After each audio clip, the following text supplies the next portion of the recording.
Hello everyone, I am Ariel Osden, the leader of Group 2. Today, our group will discuss the topic about knowing buyers. Our objectives. First, evaluate the reasons why people buy. Second, characterize the different types of buyers. Third, demonstrate both a consumer and business buying process. Fourth, analyze the types of purchasing decisions. Consumers see a lot of salespeople, and salespeople are likely to look the same for them. When asked about their reputation, expertise, testimonials, innovations, quality, all salespeople shall say they are great informed of consumers. All of them would say that they have the best price and value. There are numerous ways of creating sales and establish relationships with possible consumers. However, it is best to understand them and the process a consumers goes through and where the salespeople come into that process. Who are the consumers? Well, as we understand, consumers are people or organizations that purchase products or services. The term also refers to hiring goods and services. They are humans or other economic entities that use a good or service. Consumers play a vital role in the economic system or a capitalist economy. Now, let's proceed to the following reason why people buying. In this topic, we are trying to understand why people buy products and services. Makes marketer invest millions of money. Often it appears that there is really no basis for buying. However, in reality, there is always a reason. The first reason why people buying is because of number one, need. The reason to buy is to satisfy one deprivation, just as mineral water for treats, hamburger for hunger, and so on. It means need are the things that are required to buy and most valuable reason why people buy products or services. Because it is essential or very important rather than just desirable. Example of needs that are people intended to buy are the foods, medicine, for their shelter, and for their safety. Number 2, wants. The reason to buy is satisfy one desire, such as lipstick for beauty, bags for mobility, and others. This is the opposite of needs. Wants have the desire to process or do something we wish for. Meaning, it is satisfy one desire like. Example are things that are not really essential but you want to have it, like luxury item, jewelry, clothing, beauty products. Conspicuous consumption. The reason for buying is to display one wealth or social status such as acquiring high-end cars. It is spending on money and on the acquiring of luxury goods and services to publicly display economic power of the income or the accumulated wealth of the buyer. It is also show one's social status, especially when the goods and services publicly displayed are too expensive. Example, expensive desired clothes, expensive jewelry, luxury cars. Number 4. Snub effect. The reason for buying is acquiring something nobody else such as limited edition of gadgets, bags, watches, and even laptop.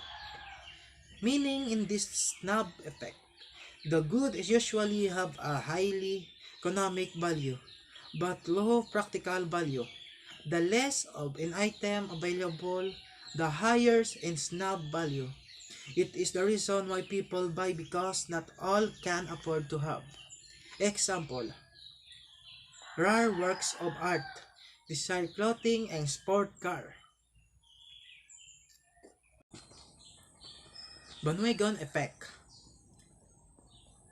The desire to buy is to obtain something everybody else is to buying, such as phone with camera for a selfie. It is a phenomenon where people subconsciously, or even consciously, mimic the buying choices of other people. Example, in fashion, many people begin wearing a certain style or clothing as they see others adopt the same fashion. That is the bandwagon effect. Number 6. Economic. The reason for buying is to enhance their lifestyle or to fulfill two of Maslow's needs were psychological, food and shelter, and safety and security. Economic is the other reason why people buy, because it is a good or service that has benefit to society, and the most especially the basics needed include food, shelter, and safety security. Verse 7. Psychological. The reason for buying product is to enhance one's well-being. Meaning, this is study of how people interact with their environment. Products are consumed to enhance their well-being. People buy because they need the product or service to fulfill their needs and wants. Example, air freshener, furniture, convection ovens. Number 8.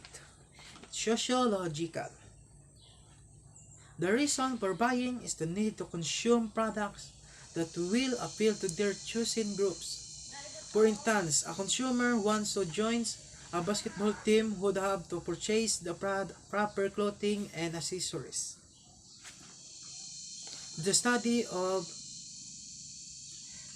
thoughts, feelings, and behavior of the group interact, especially in the social setting. In this sociological, people wants to feel accepted, loved by their peers, and they need to consume products that will appeal to their chosen group. Example, a customer wants to join in the kayaking team would have to purchase the product, gear and clothing, and maybe have a music genre in order to fit with the group. Number 9. Practical. Consumers purchase products because they need them to survive, just as shoes, medicine, and food. Number 10. Impractical. Opposite of practical. Consumers purchasing products that are not necessary.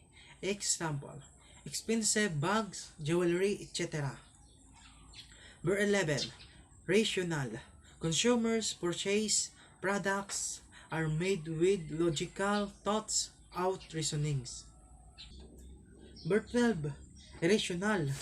Products are purchased for foolish absurd reasons. Consumers are unpredictable, they don't listen to reason or logic. Number 13. Punctual. Purchasing products based on research report. Example, seen on social media, brochure that legit to buy. 14. Emotional. Purchasing products based on feelings. These are the products that we do not really need but tempted to buy. I'm Lorielyn Handugan. I will discuss the black box model.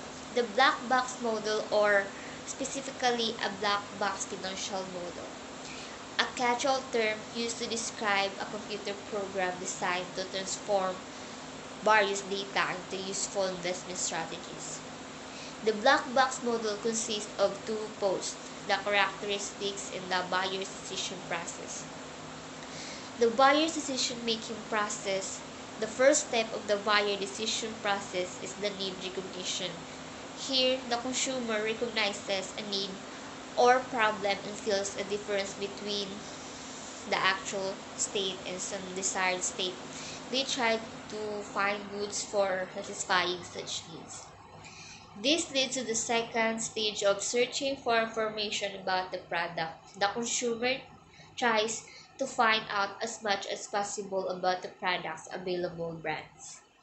At the third stage is consumer uses the information to evaluate alternative brands. After that, consumer makes the purchase decision. At the fourth stage, consumers or buyers select the most suitable product. The fifth stage is the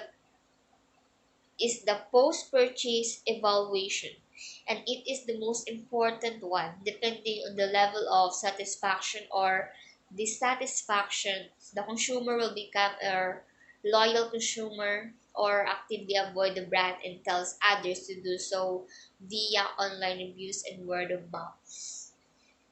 The last one is the disposable of the product. There was a time when neither manufacturers nor consumers thought much about how product got disposed of so long as people bought them. But that's changed. How products are being disposed is becoming extremely important to consumers and society in general. I will discuss the factors in a buyer black box. Consumer buying behavior is affected by cultural, social, personal, and psychological characteristics. Clearly, marketers cannot change or control these factors. The factors that influencing the consumer's buying behavior are the environmental, which is the marketing stimuli. They have the product, price, place, and promotion. We have also environmental forces, which is the demographic, economic, socio-cultural, technological, ecological, and political. And the buyer's black box, the reaction on stimuli and environment, the based on factors influencing buyer behavior.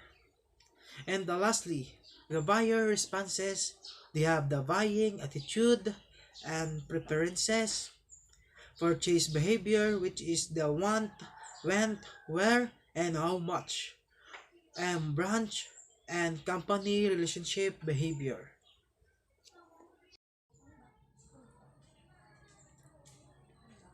Culture factors.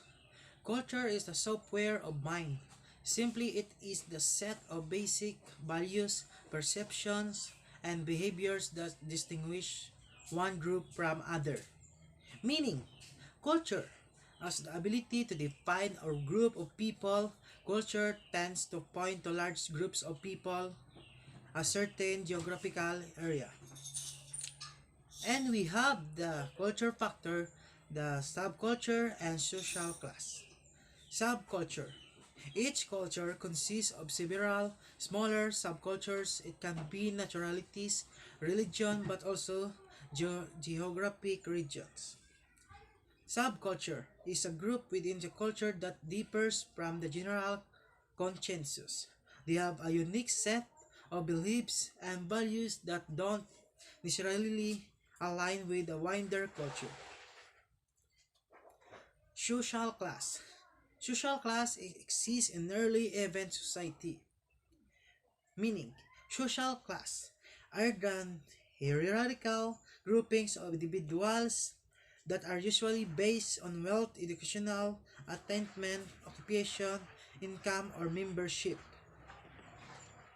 And we have here the social class pyramid, which is the upper class, top level executives, celebrities, peers, and politicians.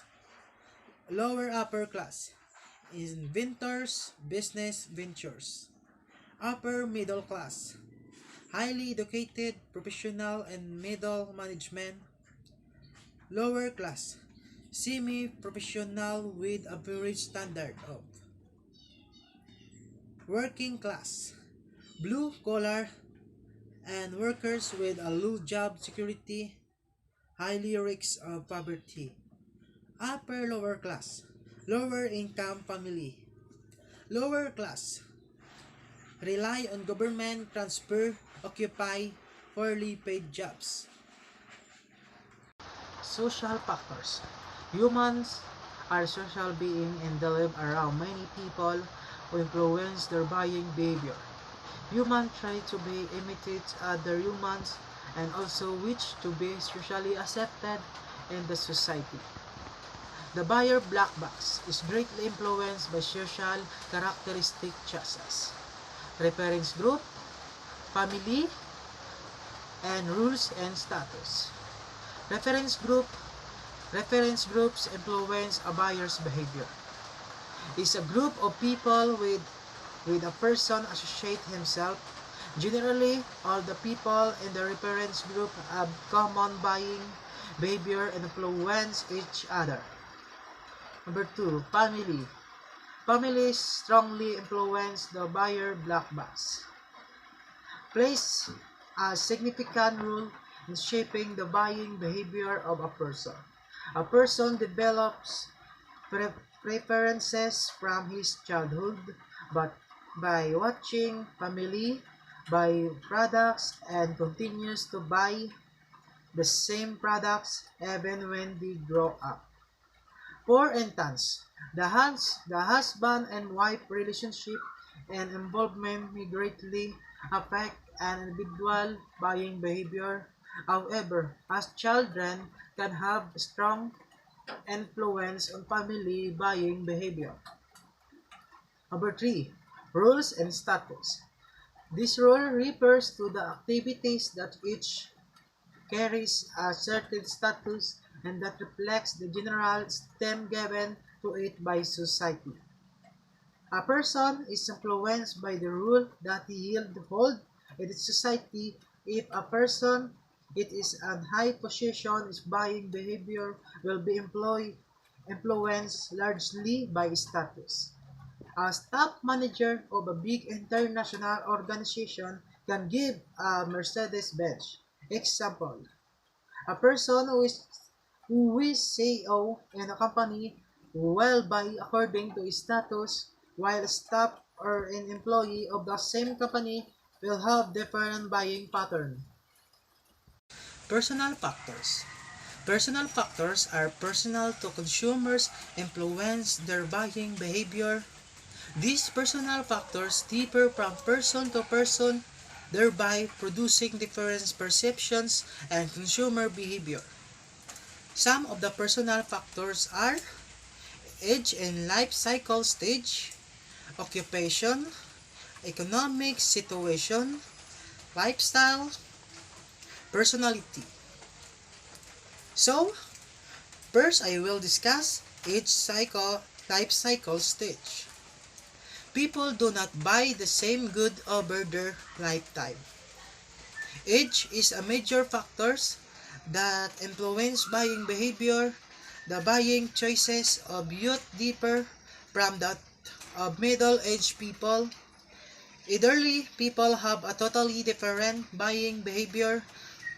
Teenager will be more interested in buying colorful clothes and beauty products, while middle-aged are focused on house and property and vehicle for the family. Occupation. Marketers must try to identify these occupational groups.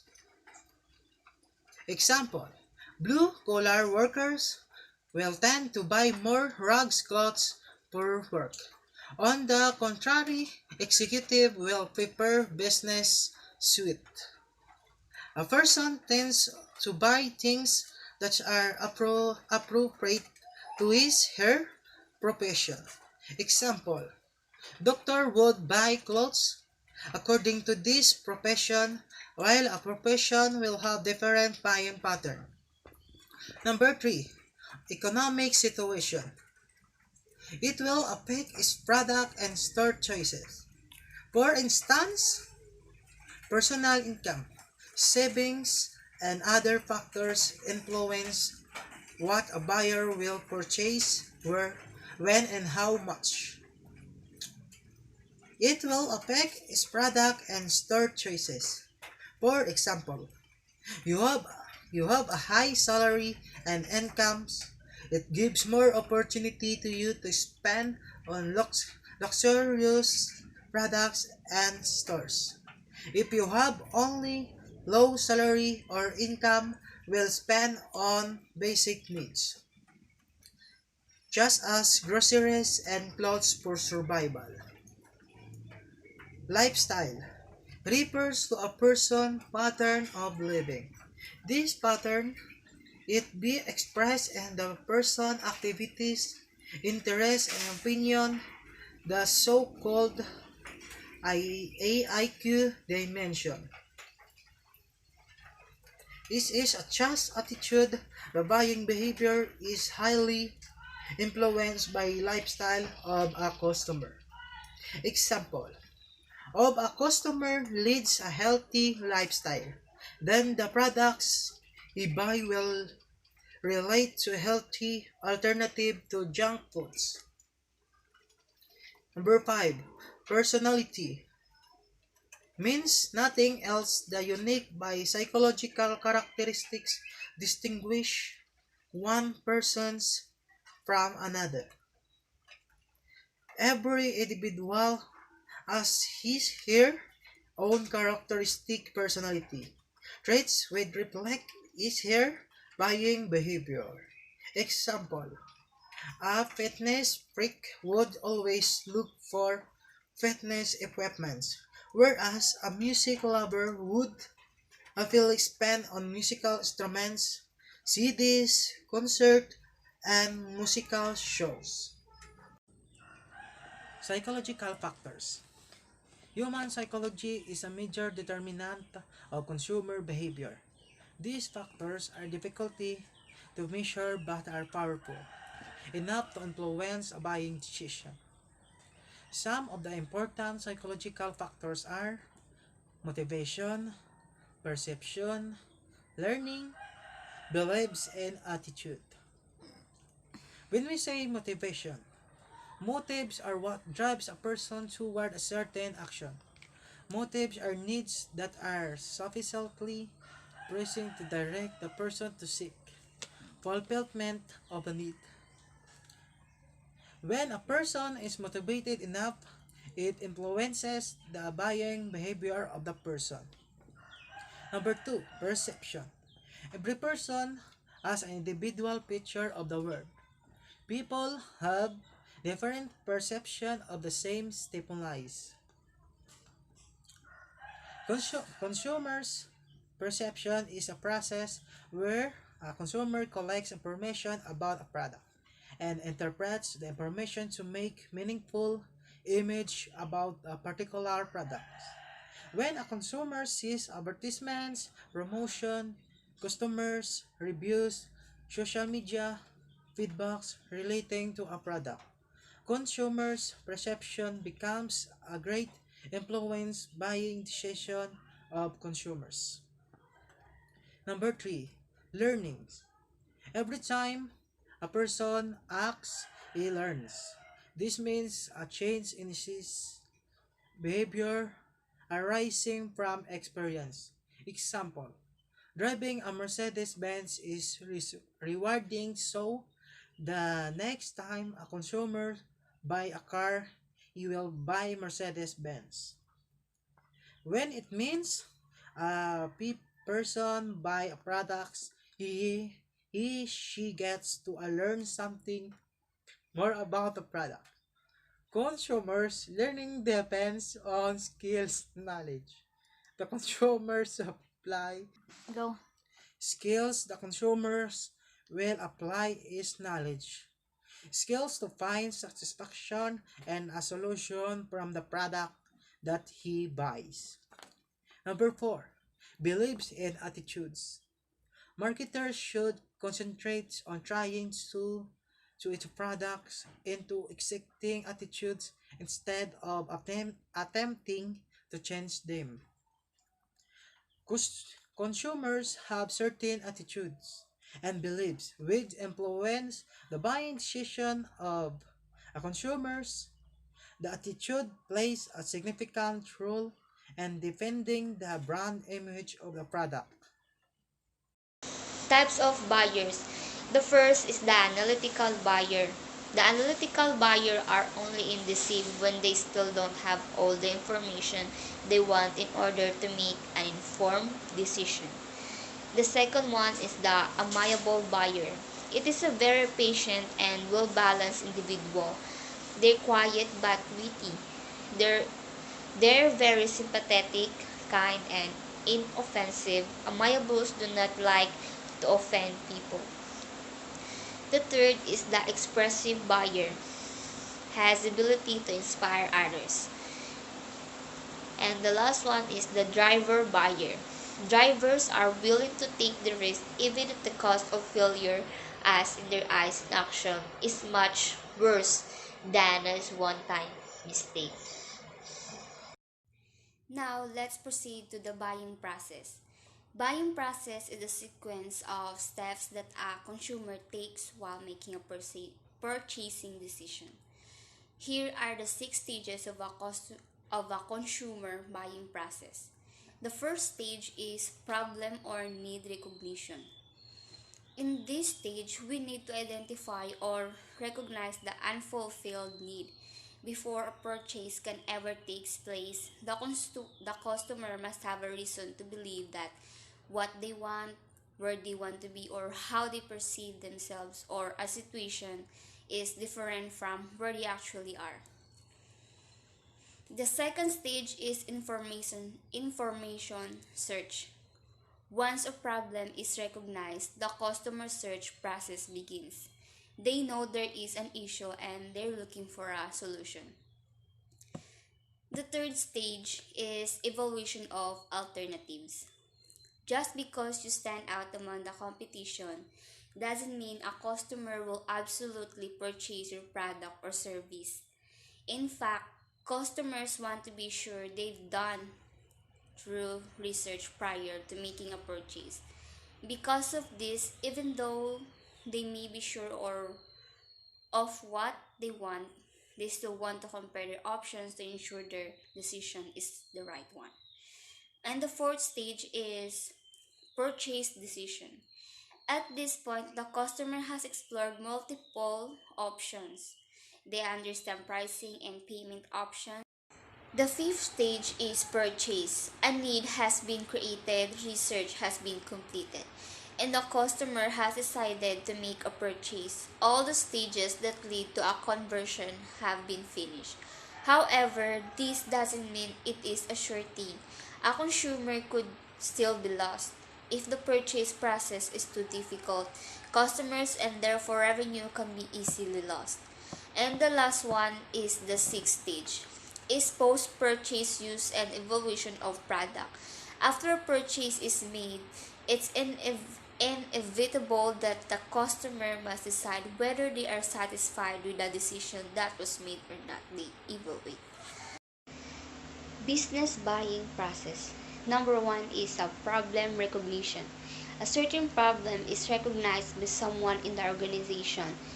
The buying starts when a person recognizes a problem or need. He wants the product that can meet the need. This is called problem recognition. Number two is description of general need. It is a clear need has been identified by the organization. It describes the characteristics and quality of the items. The expert team tries to improve the durability, price, reliability, core values, and other attributes. The number three is the product specification.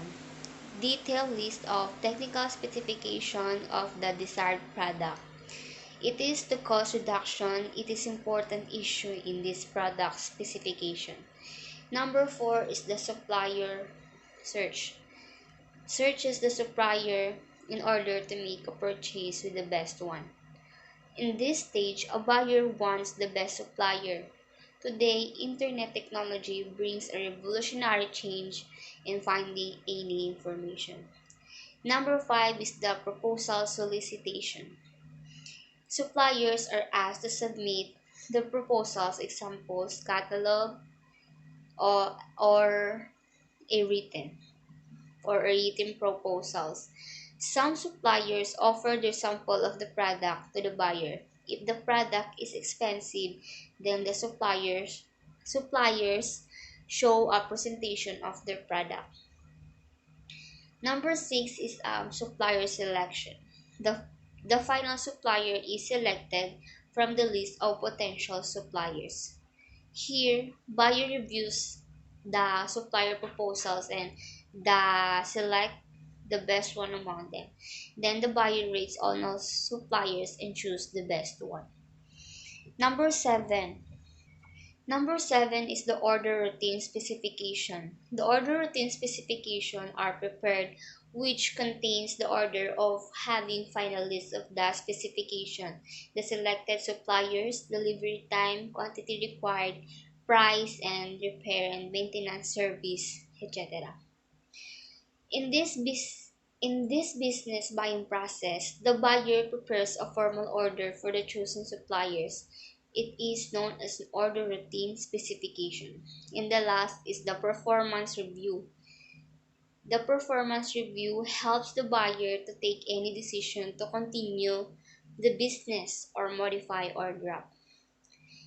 In all, this is the simple view of the 8 stage of the business buying process.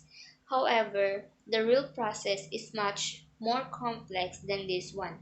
Straight, rebuy, modified rebuy, new task. In contrast, buying situation has unique requirements.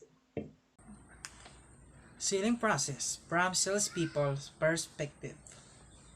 Number 1. Prospect. Focus on identifying and qualifying the individual buyers. Number 2. Establish credibility. Successful salespeople position themselves and their organization as a trusted source of information and trustworthy advisors. Number 3. Establish need. Companies often try to stimulate consumers into realizing they have need for a product. Number 4. Configure solution. Provide how to configure the product, which includes product elements and figures like delivery, financial arrangement, service level arrangement, etc. Number 5. Position business value. Effective salespeople need to know how their purchase will affect the bottom line or improve their ability to implement strategy. Number 6. Grow relationship. Working together with buyer throughout the buying process can help salespeople develop trust and build stronger, longer-lasting relationship. Kinds of purchasing decisions based on motivation. Number 1. Logical buying decision. Purchase which are mainly based on objective criteria: profit, security, utility, caution, and health. Number 2. Emotional buying decision. Criteria which impact emotional purchase decision are highly personal, such as love, sentiment, envy, pride, entertainment, and vanity. Number 3. Impulsive buying decision. Purchase is a spurs of the moment purchase where the decision to buy a product is made just a moment, based on effort. Low involvement. Products are not necessarily purchased on impulse. They make automatic decision based on limited information they have gathered in the past. High involvement. Products carry a high risk to buyer if they fail a complex or have high price tag. Example: car, house, insurance, policy, etc. And that's all for today about the topic towing buyers. Thank you and goodbye. God bless.